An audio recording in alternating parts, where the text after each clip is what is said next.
அம்மா செப்பு உங்க அப்பனுக்கு தரணும்டா. அந்த அம்மா சொம்பு தண்ணி பண்ணா அந்த கேனில தூக்கினாராயா.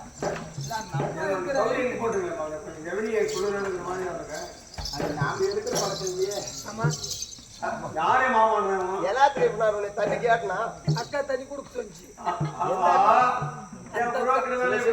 சிவா சிவா அப்பசாரம் சிவனே நான் இந்த தண்ணி கொடுக்குறேன், பாப்பாளுக்கு வேற தண்ணி கொடு. சேங்கரா அங்க வச்சுடு. போட்டு அடிக்கிறாங்க பாருமா யாரோ. கேளுங்கள் சாமி. அரகரா மகாதேவா, நீங்கள் வருவீர் என்று இந்த வழி மீது காத்துக்கொண்டு நான் இழுவைத்து பார்த்திருந்தேன் சாமி. பாருமையத்தவ மாமுனியே, நம்ம வாழ்மனைக்கு இருவர் போல சாமி. இருவரும் சென்றதே உண்டானா நம்ம இன்பத்துடன் வாழலாம். வாங்கய்யா. அரகரா மகாதேவா, சம்போ சங்கரா, சிவா ஆண்மொழி பெண்மொழி ஆயிரம் ஜடாமுடி படுத்த இறைவா, உன்னை பார்க்கலாம் என்று ஐந்தாசையும் எரித்து பஞ்சாசரத்தை கைப்பிடித்து நான் கைலங்கிரி வருகும் போது சிவனே எனக்கு இந்த இடர்கள் எல்லாம் கொடுத்திருக்கிறாயே, இது எல்லாம் உனக்கு சோதனையா சிவனே? இந்த 7வது வனத்திலே இந்த பெண்ணாகப்பட்டவளை பார்த்தா அழகா இருக்கிறாள், கர்மசாலா இருக்கிறாள் என்று நினைத்தேன். பாதத்தை படிந்து அதே காலை சுத்திர பாம்பு கடிக்காது விடுறதுலாம் அடிக்கும். அதை போலவே என்ன அரண்மனைக்கு வர சொல்றாளே, இந்த பெண்ணிடத்தில் வாய் கொடுத்து வாரி கட்டி கூடாது. நம்ம மௌனத்தை சாதிக்கலாம். மௌனத்தை சாதித்தது யாரா இது பேச தெரியாதாட்டுக்குது அப்படின்னு போயிடுவா. பூமியாட்டம் நின்று நம்ம மௌனமா இருக்கலாம். மகாதேவா சொன்னாலும் அரகரா அரகரா என்று சொல்லிக்கொண்டு அமைதியா இருக்கிறார். பேச தெரியாதோ? பேச தெரியும். பேசினாலும் திடீர்னு ஒரு பொம்பளை கிட்ட எப்படி பேசுறது, வியாபாரம் பேசுறது? எனக்கு ஒரு சந்தேகம். ஓஹோ, என்ன? இவ்வளவு நேரம் காட்டிலேயே நடந்து வந்தோம். எத்தனை நாள் ஆச்சு தெரியல. எத்தனை பேர் இதை போல தடுத்தாங்களே தெரியல. இந்த பிள்ளைங்க ஒருவேளை நடக்க வச்சு கூப்பிட்டு போயிருமோ அப்படின்னு ஒரு சந்தேகம் வந்துட்டுக்குமா. ஒரு 108 போன் போட்டு கூப்பிடு. என்ன ஏத்தின் போட்டு சாமியவே நடக்காம அப்படி படுக்க வச்சு தூக்கி போனோம் அப்படின்னு ஒரு காயில வந்துக்குது இல்லையா? ஆரோக்கியமா இருக்கிறதுக்கு அது கிடையாது. இப்பதான் 108. அப்ப நம்ம மாளிகையில் என்ன இருக்கிறது, எப்படி இருக்கிறது சொல்றேன்.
நல்ல குதிரை உண்டு, எடுத்தடிக்க சவுக்கு உண்டு, ஆடல் உண்டு, பாடல் உண்டு, அம்மைமார் கொழுவு உண்டு.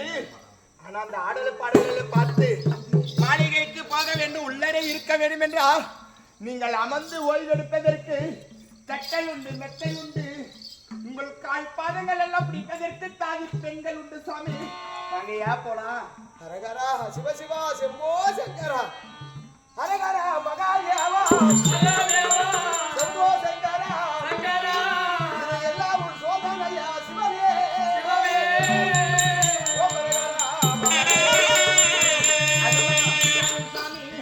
கட்டை மெத்தை மட்டும் இருந்தால் நன்றா இருக்காது. சொல்லி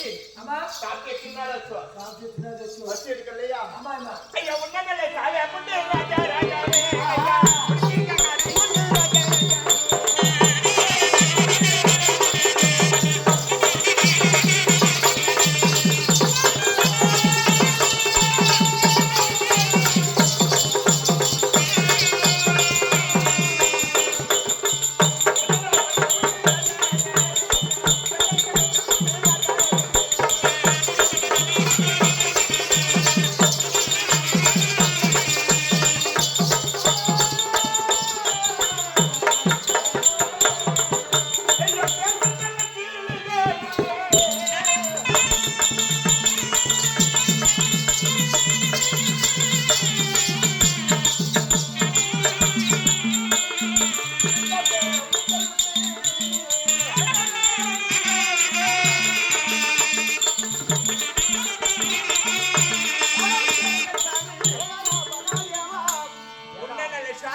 கபடி போட்டி வச்சிருந்தாங்க.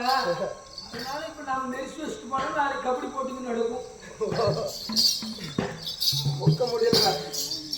அப்படி இருக்கும்போது உன்ன நல்ல சாதம் உண்டு, உடுத்திருக்க நாடை உண்டு, சின்ன நல்ல பட்டு உண்டு, செலவழிக்க லொக்கம் உண்டு. அது மட்டும் கிடையாது, பெண்களிடம் பேசுவதற்கு உங்களுக்கு அச்சமா இருந்தா பேச நல்ல கிளிகள் உண்டு, பிடித்தாங்க ஊஞ்சல் உண்டு. அம்மாதே அழகா ஊஞ்சல் உட்காந்துக்கணும்னா கிளிங்களே உங்ககிட்ட பேசுங்க. நாங்களா பேசணும் அவசியமே கிடையாது. ஹரஹரா பேச கிளிகளும் நான் கேட்டேனா சிவனே, உண்மதற்கு சாது நான் கேட்டேனா, படுத்து உறங்குவதற்கு பஞ்சனம் எத்தை நான் கேட்டேனா, நான் கேட்கும் முன்பதாகவே இந்த பெண்ணை வாய்க்கு வந்தபடி எல்லாம் வளர்களாரே, இது எல்லாம் ஒரு சோதனையா இறைவா.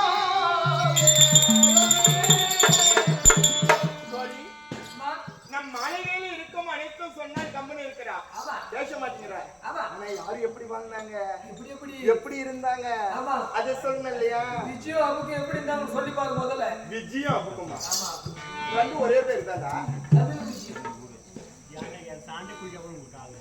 ஏதோ ஒண்ணு நாட்டு மாட்டுக்கு ஊட்டு உணவு நாளைக்கு அந்த உப்புமாவோடது அந்த உப்பு பாதி போட்டுக்கிறானா அது பேசுவாரு. ஐயா தமிழம் வந்த விதியும் போலே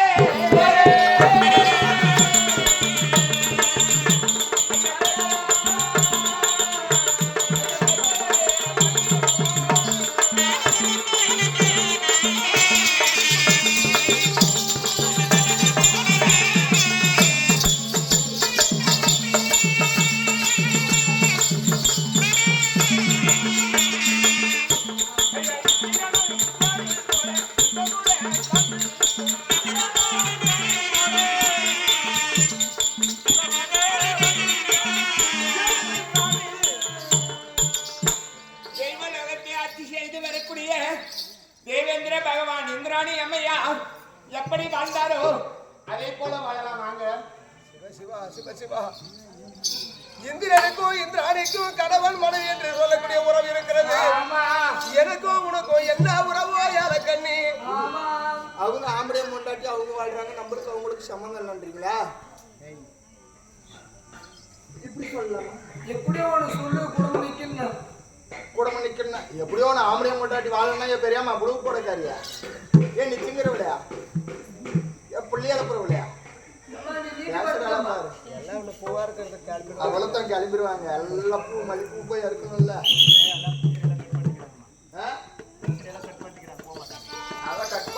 வரும். ஐயா மன்மதண்ட சுவாமி பெரிய போலே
சொன்ன போதும் இவர் என் மூலம் பார்க்கவில்லை கண்டிமா 7 பேர் கணவரை பார்த்திருந்தேன்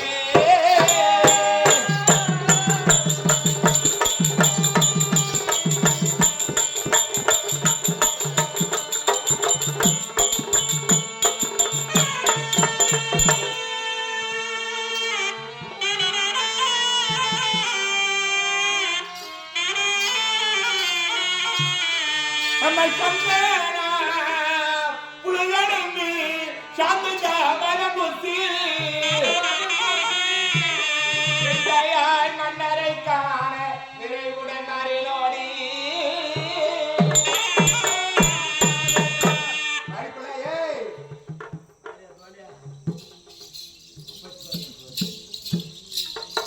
சொல்லுமா இதாம்மா, கூப்பிட்டிய கூட்டம் எம்மா அவ்வளவு வேகமா இவ்வளவு வேகமா மாதிரி அது என்ன கூப்பிட்டு ஒரு அங்கலாப்பில் எனக்கு எத்தனை சொன்ன பதுமகள் என் மகத்தை பார்க்கவில்லை 7 பேர் கன்னிமார் வரும்போது கன்னிமார் வந்து இருந்தாலும் என் கனவு இன்னும் கூப்பிடுமா இல்லடி கூப்பிடுடி இல்ல கூப்பிடுடி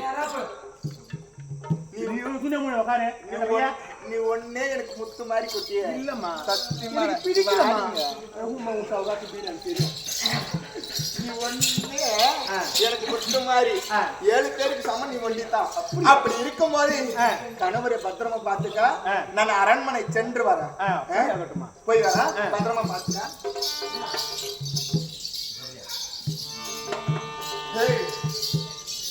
மேல சந்தேகம் நீங்க ஆள் சரியில்லை போறேம்மா ஆள் சரியில்லை உங்க மேல சந்தேகம் வந்தாலும் அவர் என்ன குலத்தில் பிறந்தவர் சந்திரகுலம் சந்திரகுலம் தானே ஆமா 7 கோல் போடு எல்லாரும் என்ன அடிக்கிறாங்க ஏமா எப்படிமா போடுறது குச்சி போயிரு ஏய் போன போட்டு வாங்கிக்க புச்சா டீ கொஞ்சம் வச்சுருவாங்க 4 5 6 இதேமா போட்டேம்மா 7 எதற்காக இந்த கோடு சொல்லுமா தெரியலையே சக்தியை தவிர சந்திரகுல வம்சத்தில் பிறந்தவர் கோடி தாண்டாத குருகுல வம்சத்தில் பிறந்தவர் சத்தியம் தவிர குலத்தில் பிறந்தவர் கோட்டை தாண்டி செல்ல மாட்டார் கோட்டை தாண்டி சென்றதே உண்டானா அவர் அண்ணன் தம்பி மீது ஆணை பெத்த மாத மீது ஆணை தாலி கட்டிய மனைவி சாச்சாதி ஆண்டவராக விலகி இருக்கக்கூடிய கண்ண பெருமான் இவர்கள் அனைவரும் இறந்ததுக்கு சமமாக இருக்க வேண்டும் அதனால் கோட்டை தாண்டி செல்ல மாட்டார் நான் வலிக்குட்டி அமைச்சர் கோட்டை பார்த்து காட்டி நீங்க நிறுத்திக்கோங்க சரிம்மா பத்திரமா பார்த்து அவருக்கு ஏத்த ஒரு முத்து பல்லாக்கும் எனக்கு ஏத்த ஒரு பச்சை பல்லாக்கு எடுத்து வரேன் எனக்கு உனக்கு ப்ளூ பல்லாக்கு எடுத்துன்னு வரேன் அப்படியா ப்ளூ பல்லாக்கு சரிம்மா ப்ளூ பல்லாக்கு எடுத்துன்னு வரேன் அதுல நீ பத்திரமா இருக்குவேன் சரியா சரி பத்திரமா பாத்துக்கோங்க நான் அரண்மனை சென்று குளிச்சுட்டு வர வரைக்கும் பத்திரம் பத்திரம் ஓ கை ஓ நமச்சிவாய ஓ இல்ல நீங்க எல்லாம் யாரு தெரியுமா நானா கனிமாரா அப்படியே புடிச்சு கனிமாறு இது. வீடு பிடிச்சது இல்லையா பாரு கீழே பாருங்க என்ன இது கோடு? இங்க கோடு தவறாத குருகுல வம்சமா? கோடு தாண்டாத குருகுல வம்சம். சந்திரகுலத்தில் பிறந்தவங்களா? சத்தியம் தவறாத சந்திரகுல பரம்பரை. இந்த கோட்டை தாண்டி போனது உண்டானா உன் தாய் தந்தை உன் அண்ணன் பார் மேல கால வச்சு போன மாதிரி. அதனால என் ராணியம்மா கட்டளை கோடை தாண்டி போக முடியாது. 7 கோடி போட்டு 6 பேரையும் காவல் வைத்து போய்விட்டாளா? இந்த கோடு தாண்டி போக முடியாது. என்ன விட மாட்டீர்களா?